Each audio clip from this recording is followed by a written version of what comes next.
everybody, and welcome to episode 71 of All About African Violets. All About African Violets is musically sponsored by Ted Yoder. You can hear and purchase his awesome music on his website at tedyoder.com. It is also available from iTunes. Hi everybody, come on into my sunroom and sit down and relax. I'm glad you're here. It's the end of the day here on Saturday in Chicagoland, and I can just see outside over here. It's just over to my left, and I can see into my backyard, which is covered. The grass is covered with leaves. We had some real rainstorms here earlier this week. In fact, I had a little bit of water in the basement. Never a good thing.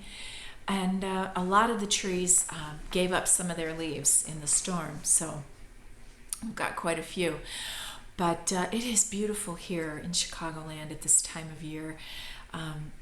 I almost took the camera out just to show you how gorgeous the colors are on the trees and shrubs in my neighborhood, because it's just a riot of color, and it's really wonderful.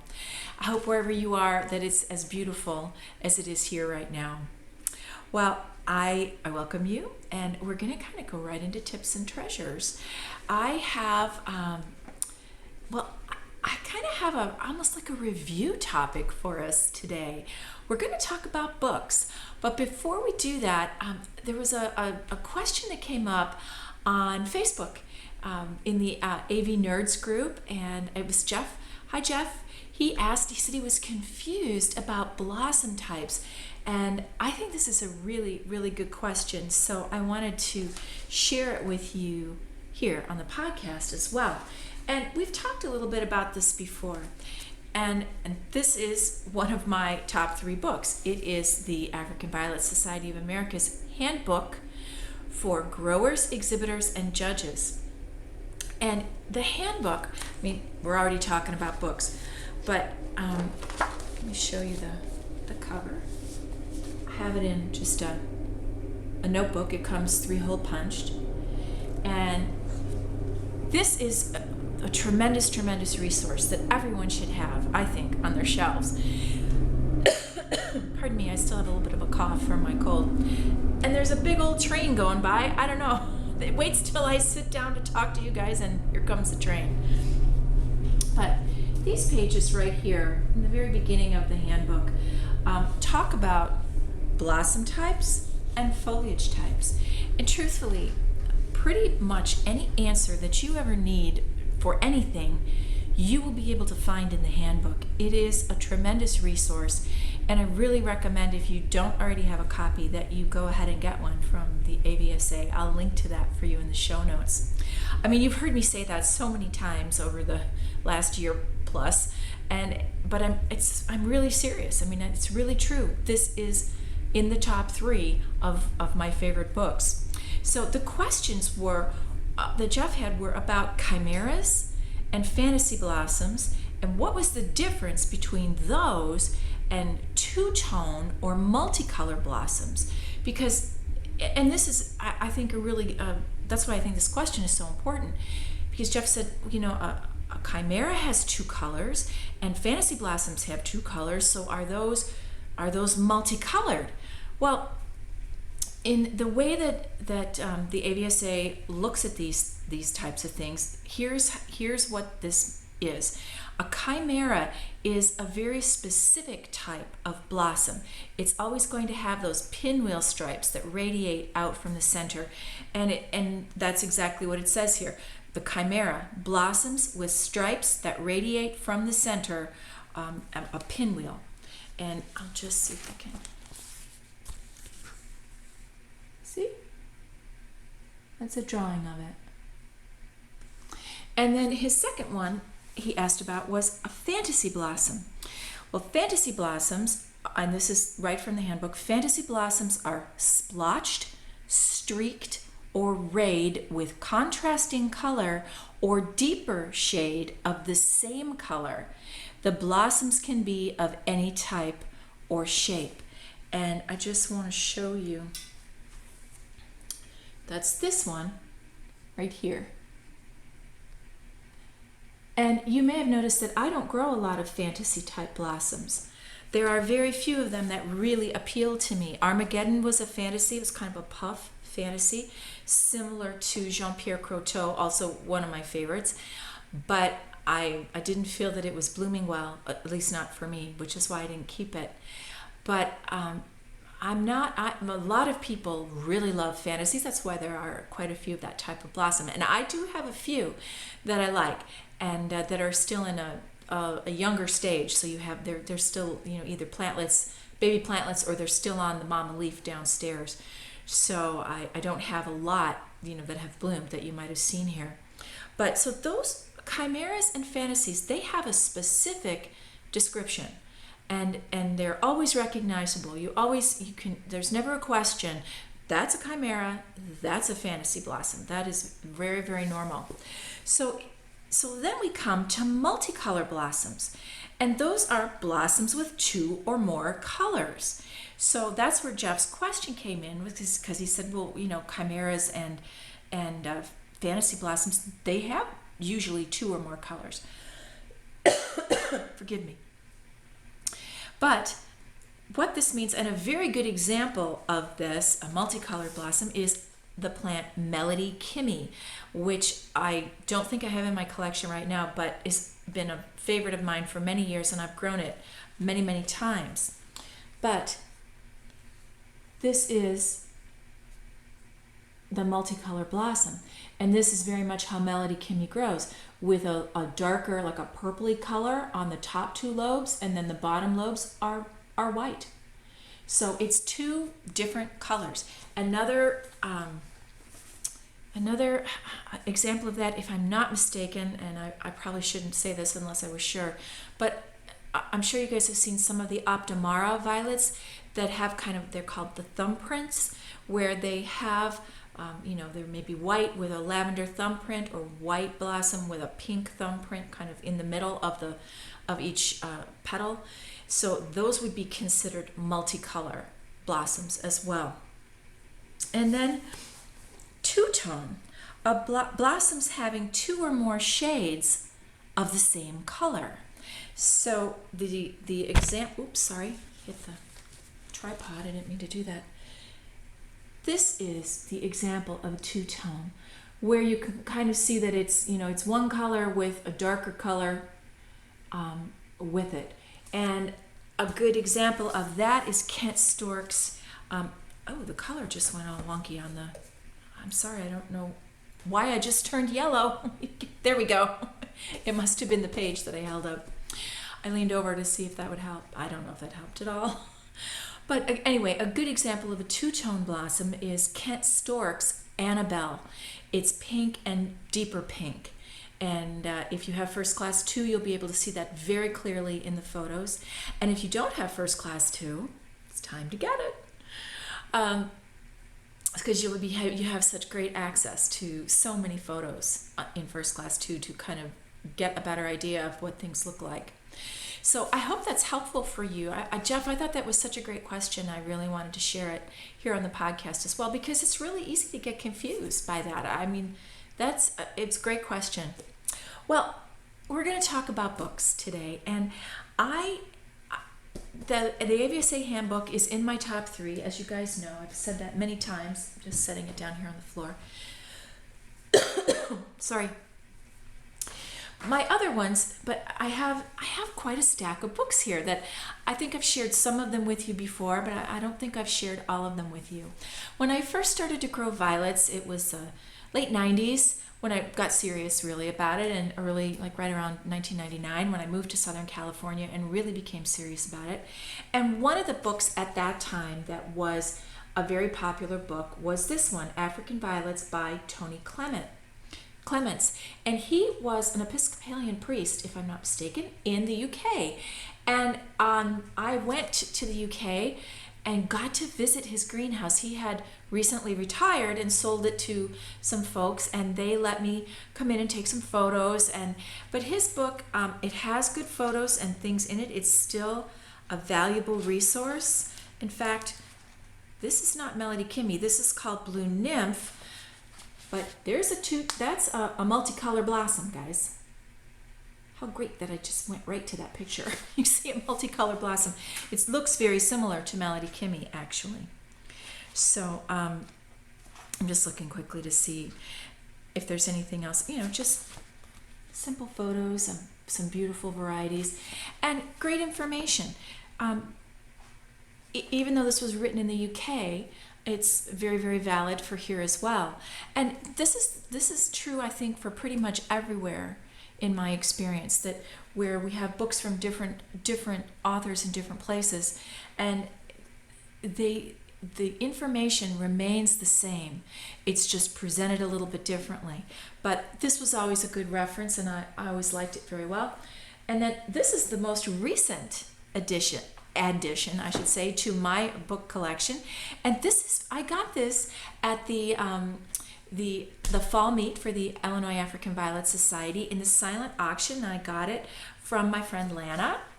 Hi Lana, if you're watching, hi, because this was in a basket that I won in the silent auction, and it's just a little booklet it's called African Violets. I need to put my glasses on because the type is very small. It was from the University of Illinois College of Agriculture, their cooperative extension service. I don't know where she found it, but it was a copyright of September 1966. So I like to read old stuff. What were people doing back in the 60s? How were they growing? What type of stuff were they doing?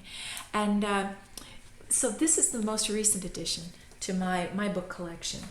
And hang on, and I'll be right back with a few more books. Hi, you guys. I was about to have a coughing attack. I'm sorry about that little break. And I also realized I didn't have all the books here. I was like, holy smokes, I had like another whole big pile of them that I wanted to share with you. And so we were talking about a book from the UK, Tony Clement's book. And I had mentioned that, everything, just because it was written in another country, it doesn't mean that the information is not still valid or good for here in the US. And I think it's always interesting to read stuff that other people are doing or have tried or used to do. And so in that same vein, I have a couple of books here. This book is written by the late Joan Halford, who was a friend of mine, and Growing African Violets in Southern Africa. And she was the most delightful and wonderful woman. I only got to meet her for a short one time. She came to National when I was there, and we became friends just from that one convention. And in fact, when she downsized her home, she sent me all of her books. And it was just the most amazing and wonderful thing to get. It was like Christmas in the mail. And I have since passed a lot of those on to my friend Joyce Stork. And she has most of them now. But this is Joan's book, and it's great. It has wonderful info. And some of these books that I'm showing you guys, many of these are out of print. But you may find them on eBay. Always check Amazon, I do. But some of these, this was gifted to me by Joan. And it's just, again, this was about growing, and there are drawings and information. It's another good book. It's a good book to have. And then I also have Joan Hill's and Gwen Goodship's book, African Violets, The Complete Guide, and they are from Great Britain. And you'll note that I do have one of Joan Hill's plants. It's a chiffon. The chiffon series they are her plants, and I have Chiffon Masquerade. So this is another great book, and indeed I think I got it that same year. We kind of had an international flair to convention that year. You can just kind of see some of the drawings and things, and most of them have photos, as you can see. I think these are from the Chelsea Flower Show. Yeah, this one. Again, from the UK. So that's another one. And then I have this little pamphlet, and this was called How to Grow Beautiful African Violets by Sylvia Harrison. Now, Sylvia Harrison is the hybridizer of the Silverglade series of plants. And it's a little pamphlet, and she is from South Africa, And I don't know if she's still hybridizing or growing plants. I know she's still around. I corresponded with her not too long ago, probably a couple of years ago. But again, it's just kind of a little how-to kind of a book. So it's just kind of fun to have that stuff. Now I have a couple of other books that are also not American and not in English. Of course, there is the Russian copy of Joyce and Kent Stork's book, You Can Grow African Violets. You guys have seen that here. But this is a book that I have no idea what the name of it is, but Paul Serrano is on the back right there from one of his trips to Russia. And this is like a compendium, like a wonderful illustrated encyclopedia of all different varieties of African violet. And I mean, it's just wonderful. And many of these are American. In fact, this is Serelda right here. And this is Colonial Port Lincoln. And this one is Colleen. This is an old Granger's variety. And this one is Cinnamon Twist. It's a Serrano plant. So it's just, I mean, if I could just do this, you can see it's wonderful. Pardon me. And I just love to look at the pictures in it. Because sometimes you just want to hold, a book in your hand. And actually, I just flipped over to another one. It's called Guardian Angel, also by Serrano. And this is a fantasy blossom. Do you see that it's pink and it's got splotches of purple? That's a fantasy blossom. For those of you who might not have seen one before. Just looking really quickly to see. Here's another one called Jingles. It's by Fredette. This one. So this is just a gorgeous book to have and look around at all the photos. And then this is one from Japan. And I think that I'm holding it up correctly. I think that I don't have it upside down. I don't speak Japanese, so I don't know for sure. And it occurred to me that this might be more than one language, because this kind of looks like Korean to me as well. So I'm not sure though, guys, because I don't speak any Asian languages at all. But it also lots of drawings and things in there, and some photos. Obviously there are a few. Ooh, had a card in there. Really beautiful. Just kind of something wonderful from another country. I really love that. So then, now we're going to go to some helpful books in terms of pests. And the first one is by Charles L. Cole, and this is a publication of the AVSA, and this is the updated one. It was revised in 2002, so it's a number of years old, a little decade or so old. But this booklet, Insect and Mite Pests of African Violets, is, as I said, published by the AVSA, and it's a great resource to have. But in addition, you will remember that this is the book that Joyce and Kent talked to us about last year at about this time when they were here in Illinois. And I got this, I found it on, I think I found this one on Amazon. Actually, yes, fulfilled by Amazon. So I must have bought this through Amazon.com. And it is called The Compendium of Flowering Potted Plant Diseases. And this looks to me, this was a used book that I got on Amazon, and it looks to me like it was a library copy. It's got a call number here, and in the back it had it was originally from the Richland County Public Library in Columbia, South Carolina, and they this withdrawn library item has been sold by consignment to benefit the originating library. So that was one of the things that they gave up. Yay for me, yay for us. Now this has more than just African violets in it. And I will tell you, I'll show you real quickly, these are not African violets, but the photos, they're gross. So don't read this one right before dinner. But this has all different, I was just trying to see real quickly, infectious diseases and non-infectious diseases, air pollution, all insect and mite stuff, diseases caused by nematodes, diseases caused by fungi, leaf spots and blight, all of these different things from all different types of flowering potted plants, including I see hydrangeas, I see dahlias, I see hibiscus, I see things I can't pronounce. I see cyclamen as well, and of course African violets and all kinds of stuff. So this one is a great reference as well. Guys, I'm so sorry about this cough. I can't. It's the tail end of a cold, and that's how it always is for me. But I wanted to record for you this week. I didn't want to take a break. And this book is a little more recent, and this is Nancy Robitaille's book, Insects, Pests, and Diseases of the African Violet Family. Nancy is Canadian, and I know the publisher of this is Green Thumb Press, and they are in Montreal, Quebec, in Canada. I'm not sure if Nancy's from Quebec, but this also, big picture of a bug, and lots of drawings, different things. I'm just looking to see if I find some different things of different bugs, and then she does have some nice looking plants, some pictures as well, so that, you know, how could you have an African violet book and just not have a few gorgeous plants in there to share with people? But also she's got pictures of what things look like, stuff to look for. She lists things, and I like how she has stuff set up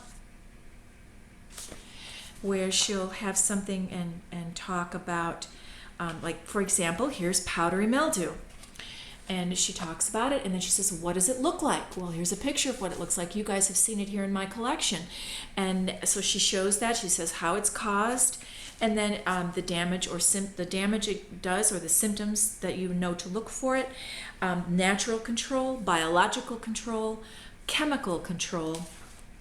And so she has these sections for everything, which I think is really, really great, so that you're always looking at the same stuff every time. For whatever it is you're looking for, you'll see that same info in those sections. So this one is a great, and I've seen this, I believe I ordered this directly from Nancy. She used to advertise in the African Violet magazine, and she may still. So if you've got your most recent copy of the magazine, take a look in the back if this is something that you might find of interest to keep in your collection. Then I had to stack these up on the floor, so hang on here. I've got some books about other gesneriads, just to take a little break. And this is one that you guys have seen before, the Miracle House Plants. You guys asked me about this at one point. This is by Virginie F. and George A. Elbert. And this was one of Joan Halford's books. Actually, it was originally Barbara Elkins. It was Joan's, and then Joan gave it to me.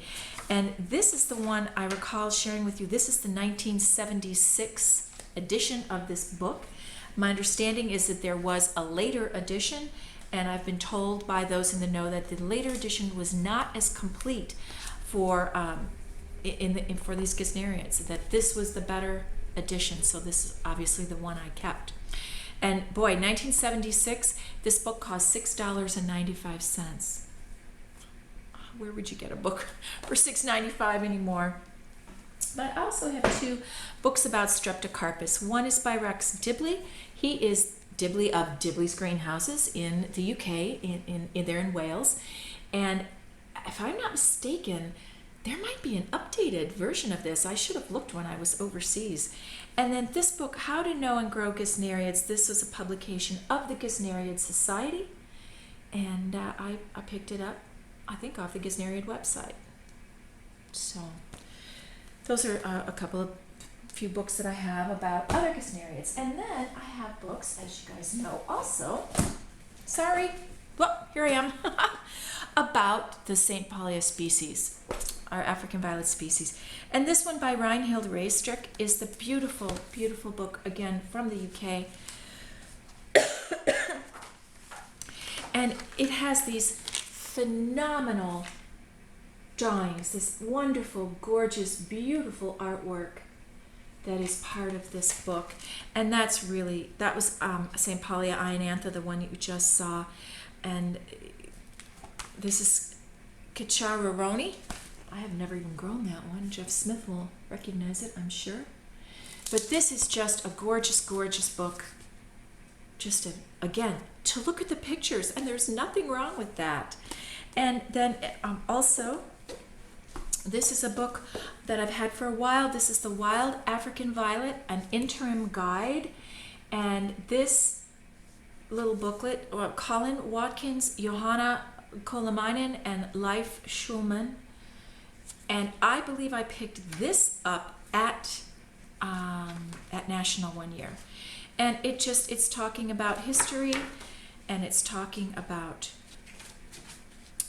survival in the wild, the plant, leaf types, leaf hairs, distribution, where the plants were found, species identification, which is, it's like a little guide to species ID. And again, this is a slightly older book, so I'm not sure that this obviously is not going to have the most recent changes in it, and yet it's still kind of a cool reference to have. And it has this really cool color chart on the back, which I think is really neat. So it says this chart does not necessarily relate to either the photographs or the descriptions in the species sheet. This chart is to assist with descriptions in the field. So if you were in Africa and you were looking for violets, you could have that chart and be looking for things. And then, of course, Francine Pillon's book, St. Palia, where she does devote a tremendous amount of time to the species in this book. And, this again is a relatively new addition to my book collection, and I love it. I know it's a spendy book, but it is, I think, well worth the money, just for the information on species and trailers, because she devotes so much time to both of them in the book. So those are species. I know this is getting really long, isn't it? Wow, I'm a talking head today. Well, I do have a couple more things on the floor here, which are AVSA publications. And for those of you, this is the AVML, the master list of species and cultivars. This is the May 2012 edition. And these are, I should say, all the descriptions that are in First Class 2. So this is what we used to use, really, and I just generally keep one because I think it's important to have. Sometimes you don't have ready access to your computer at a show, although anymore mostly you do, because almost everybody uses the entries program in conjunction with First Class 2. So, but this is, again, published by the AVSA. And then these are some historical books, and they're kind of cool. And you know that Janet Reamer, who you saw on the podcast a few weekends ago, she is the historian of the Society. And this is the 40th anniversary souvenir book and history.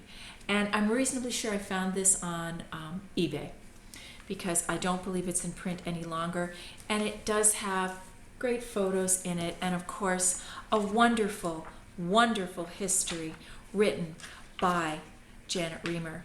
So, and it talks about Helen Van Pelt Wilson, who was a very famous person and woman who was so involved in the Society for many, many years. And she wrote one of the very first books about African violets, which I have here, and I'm going to share with you in just a moment. But there is also a 50-year one that Janet did 10 years later. And occasionally, I have seen this, I think, on the AVSA website in the not too distant past. So again, if this is something that you might be interested in, it's beautifully set up. Again, Janet has created this and just done this wonderful, wonderful job. And just read these old articles. It's just so interesting to read about the history of our society and about the history of these plants that we love. So I'd check the AVSA website for this one for sure. I don't think this one's there. And then, put a search out on eBay. That's kind of what I did. Now, I have some other books that are not published by the AVSA, but are also historical in nature. And this one is called African Violets for Modern Living and Other Gesneriads. And I got this, I'm reasonably sure, again, on Amazon. I think I picked this one up on Amazon. And this one was published in 1978. And here you can see a lot of calumnias, a lot of other Gesneriads in the photo. So, and same on the front, you've got I think this is what's now called a primulina, I think, some violets and a calumnia that's hanging there. Again, just kind of cool to see the photos, see what things looked like back then, who was doing what were they doing. And this, I believe that this is the completely revised new edition of Helen Van Pelt Wilson's African Violet book. And this version, I had her initial one, and I think I just kept this one. This one was copyright, initially it was 1951, and then this one is, there's 1963, it was reprinted, and then this one is 1970. So, again, there are photos. Kind of see these old-timey kind of plant stands that people used to use, and they grew them in their windows, and all kinds of cool stuff like that. I'm kind of I don't want to say I'm a history geek, but I kind of really love to find out, what were people doing back then? And how did they do it? And here she's talking about types and sizes of pots, and this is back in the day when, for show, you had to wrap tin foil around the pot. We don't do that anymore. But so it's just really kind of cool to see. And then this book kind of has a special place for me in my heart. This was written by Anne Tenary, and here she is. And it's called Our African Violet Heritage. And she autographed this to me and wrote me a note in March 1st, 2003. I had spoken with her on the phone and wanted to get a copy of her book. And this is, the Tenaries, they were instrumental in the beginning of African Violets, and she wrote her history. She wrote the history of what they did and how they did it, and how it all happened. And this was copyrighted in 1975, and this was the copy I have is a first printing, and the note that she wrote me is, Dear Adrienne, may you glean great joy in growing beautiful African violets. Happy violeting, Anne Tenary. So this one is very, close, very special for me. And again, you may find a copy on eBay. Here you can see all of their old catalogs, pictures of those, of what they used to send out. Because back in the day, that's what people did. They sent out a catalog, and that you read the descriptions. That's why some of our violet descriptions are so wonderful, because they had to make you see the violet so that you would want to buy it, whatever year it was when it came out. And I have just a couple more. Of course, also in my top 3, You Can Grow African Violets, and also in my top 3, Growing to Show.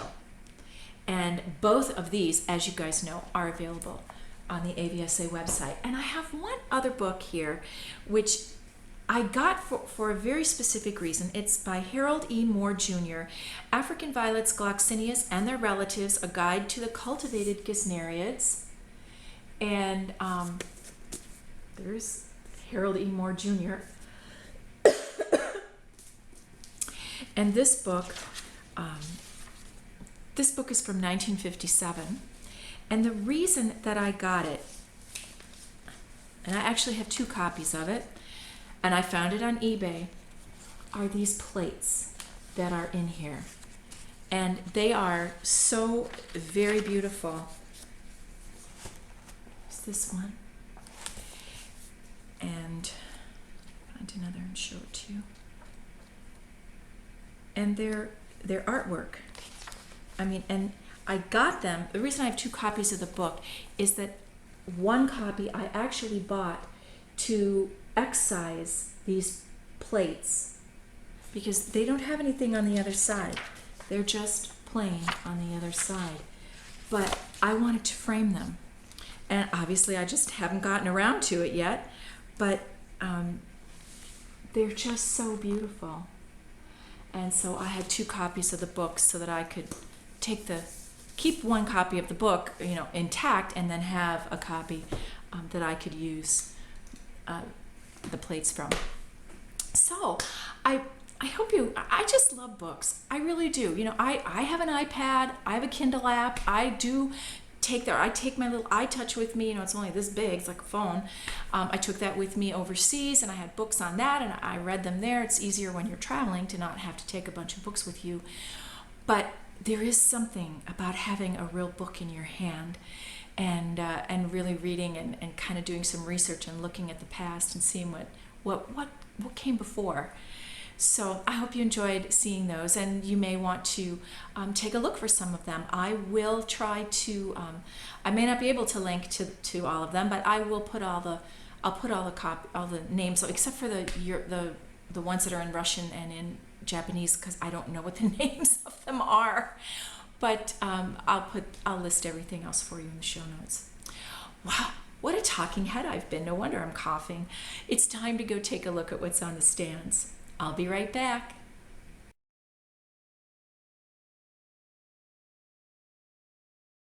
Well, it's time to take a look at what's on the stands.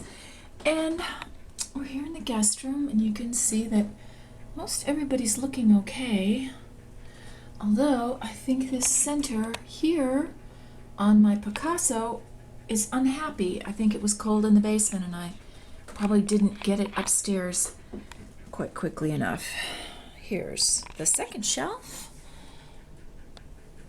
A little bit of grooming happened this week. And you can see now, just with the turns that I did, everybody's kind of looking pretty good. Oh, here's my watering can. Doesn't really need to be in the photo, does it? Everything looking pretty good here. Let's head down to the basement. Well, here we are down in the basement, and everything is now off the reservoirs that they were on while I was away. And I think you can see that things are looking like there aren't quite as many plants. Can you tell? That's true. This week boy, everything's looking pretty cool in here, and the species ones in here in particular. I did a lot of culling this week. I'm down to 75 varieties, which makes me all happy. So things are looking pretty good. There's the Apiaceae. I need to check with some Apiaceae experts. I'm wondering if I'm supposed to take those stolons off. Not quite sure. Let's go take a look at the Streptocarpus stand. Well, here we are. And Heartland's white gold just keeps blooming like mad. But this one is just not going. My polar berries. I don't understand it. And neither has Midnight Flame. Salmon Sunset, has bloomed. It's not blooming right now. I don't really know what to say about that. Let's go take a look up in the sunroom. Well, here we are in the sunroom, and that's Grape Glory, and this is Champagne Pink. Shift some of these around here. Here we go. And it's actually ready to move to a better pot. It's not a bad pot that it's in, it just needs a bigger pot, and it needs some grooming. Got some dead spent blossoms over here, but I'm really liking it, and it's growing really well, so it's happy here. Second shelf, kind of messy. I still have lids here and on the bottom shelf as well, lids and reservoirs. It's been a busy week. My first full week back from my trip. My voice is pretty much back to normal. And here on the Gesneriad shelf, everything of the Gesneriads is looking pretty good. And the violets are looking pretty good as well. Let's walk around here. Actually, I need to move this chair. Oh, that was a terrible noise. Sorry about that. Now, this is not Armageddon anymore. This is Ma's Old Fashioned, which is now living up here on this shelf and has some buds that need to come off. Yesterday's Valentine. Texas Hot Chili. Jersey Snowflakes. Thing looking pretty good. Rob's Wagga Wagga also needs to be repotted. And I still need to check on that tube has come off and on a couple times, so I really do need to check on it. This is Optimara, Michigan. Buckeye Celebrity Status. Let's go take a quick look at the big box violet. Here it is, and it's looking a little, got a big old gap over here. I must have had to take a leaf from there. Feels perfectly moist, growing well. Still haven't had a chance to repot it. It's kind of embarrassing, but there it is. That is the look at what's on the stands this week. I'll be right back.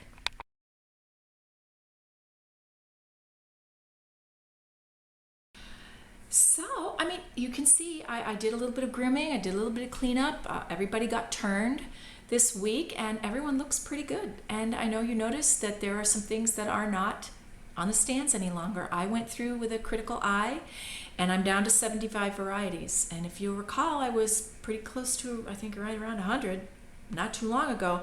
So I'm in that process now of really, really looking at things carefully and going, do you really want to keep this? Do you really think this is going to be a show plant? Is this going to grow well for you? And so that's where I'm at with that. So now I moved all those books around, and it's time to get the bail money ready. I had to find my notes, so here they are. And there is only one thing to tell you coming up for next weekend, but it's a great one. This is probably one of the best attended regional conventions besides, well, every regional convention is well attended, but this one gets a lot of press and information. It's called MAVS, which is the Mid-Atlantic African Violet Society, and it is up and down the eastern seaboard every year. It's in a different spot, and it is always a very well attended show. I have never had the opportunity to go. I have heard nothing but good about it. So if you are anywhere near New Bern, North Carolina next weekend, go. It's the annual convention, show, and sale, Friday and Saturday, the 8th and 9th of November, and it will be at the Doubletree Hotel in New Bern, North Carolina. Well, that's it. Things are the fall shows have been in full swing, as you know, and now as we move, it's November. Can you believe it's November? I can't believe it's November. But things will start to calm down a little bit again after there'll still be a few more fall shows. And at least here in the U.S., as you know, if you're in the southern hemisphere, you're kind of moving into summer as we're moving really into winter. But I will continue to share things that I find for you on the AVSA website, and hopefully you'll see photos on Facebook and in the AV Nerds on Facebook, and you'll just keep coming back and checking that stuff out. Well, it's time to keep moving forward. I want to thank you for joining me this week, and as you do every week, thank you for being here, and thank you for coming back. If you're new to the podcast, welcome. I hope you will continue to come back and watch, and I hope your days will be filled with all the things you love. Good growing. I'll see you next time.